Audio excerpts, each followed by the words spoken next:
Welcome to Homesteading Diamond at a Time. I'm Greg. Bernie's behind the camera. Today we're going to talk a little bit about my coyote, or our coyote actually.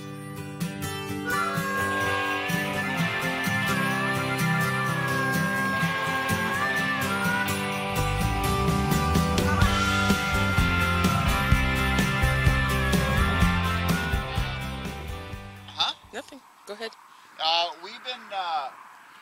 We've been have this coyote now for almost 2 years, a year and a half, right? Yes, this is our second winter, isn't it? Yeah, this is becoming up our second winter we have had it. So, yeah. So far, the little things we've done to the coyote, it's worked out great. We've had no major issues.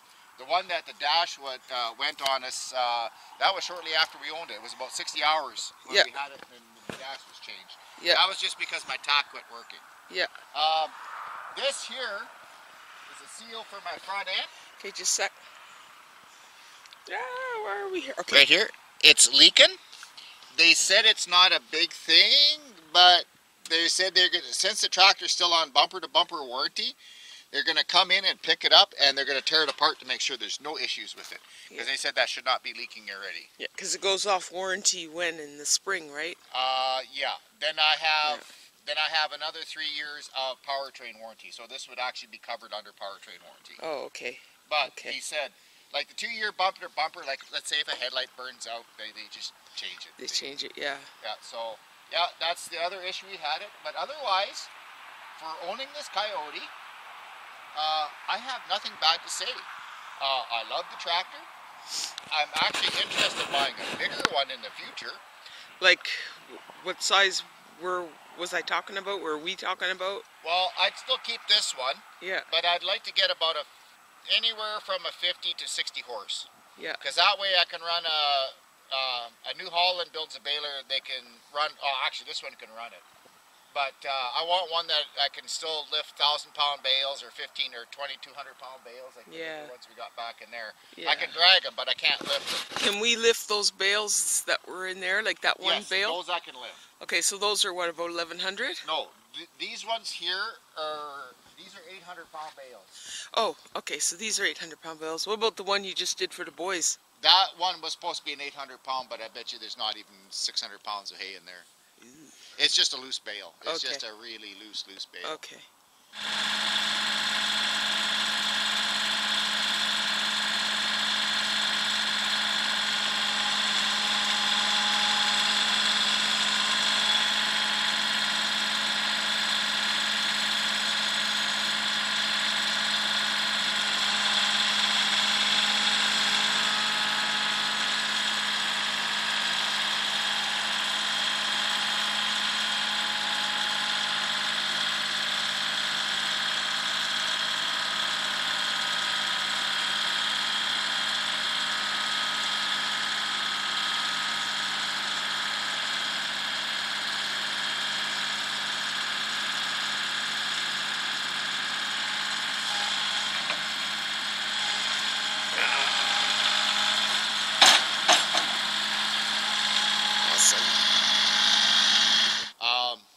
Like the ones that we get from that have the netting on them, they're right around 1,200 pounds.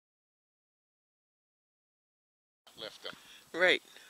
So, okay, so where did we... can lift them, barely, but I don't want to destroy the tractor. So. Yeah. So where did we find out about this leak anyway? We found out about the leak when we were cutting firewood because it had oil on the tire. Yeah. But I only lost, even when it did that time, I only lost like maybe half a cup of oil leaking right from in here. Okay, and then it's leaking down. Yeah, and it's just dripping down. Onto that, if that works. But see, the reason I'm really worried about it, because these tires, this is my final drive planetary. So if this runs out of oil, it's a lot of money to fix. Gotcha. So that's why they're covered under warranty. They want to check it to make sure nothing went wrong.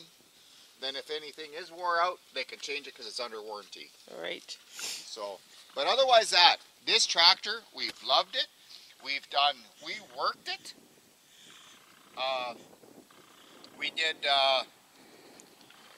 did the big break for my friend Ken, his garden, and that was 2 hours of hard tilling the first go around. Yeah, true that. And I've tilled it I've tilled it twice since. So Yeah. it does a lot of work.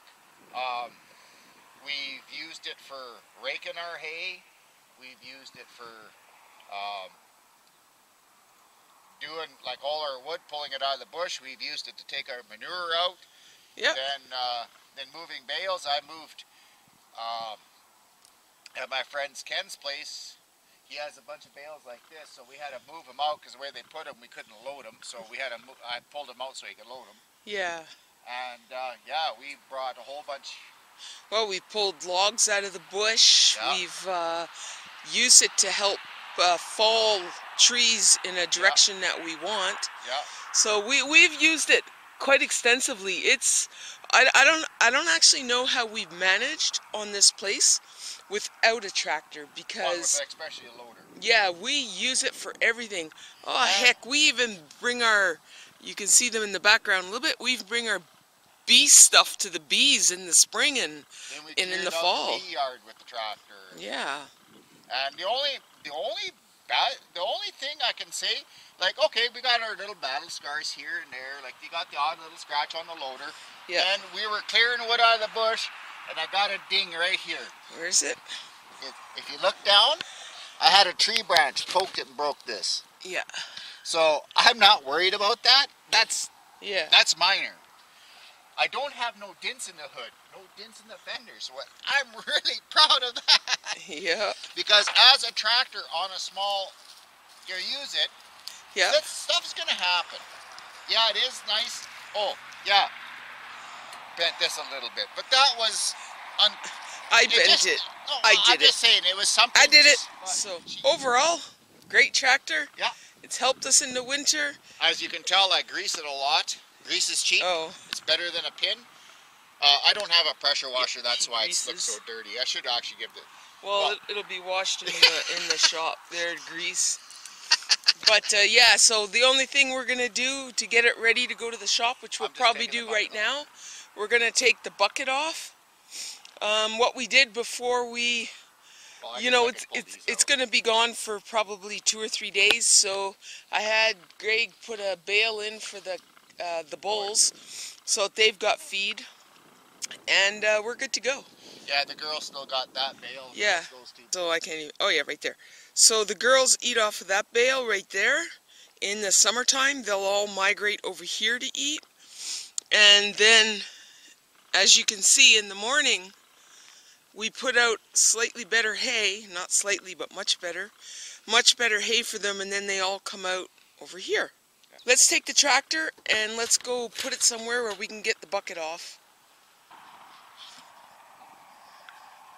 You just lifted up the levers to complete the takeoff. It's not a quick release like a John Deere, but really, honestly, you just lift up the locking levers and away you go. It's not rocket science. And I wouldn't trade this for a green if you paid me. We really love our Kioti. He doesn't know where to park it now. Okay, there we go. Okay. So, it's as simple as that, guys. All he did was those locking levers that he's putting... Wait a second, Greg, please, so I can see. Okay. Okay.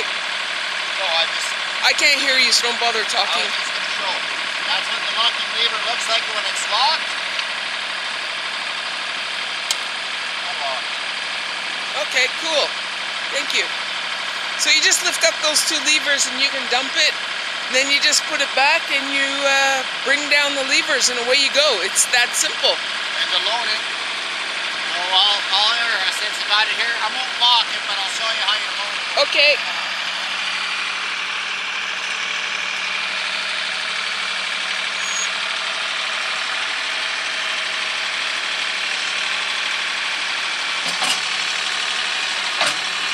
Now, All you'd have to do now is push these levers down, but I'm not going to push it down because we want to take it off. We don't want to bring the bucket to the shop. Reason being is we don't want to take off the poles. So now he's just going to go park it.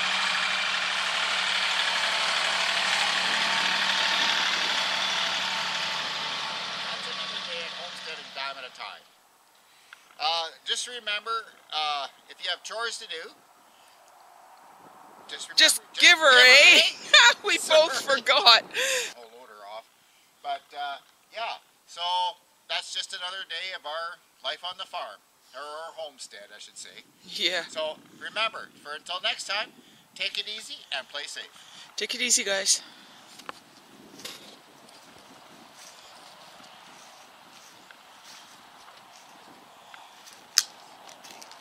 Hey Roo, what you doing?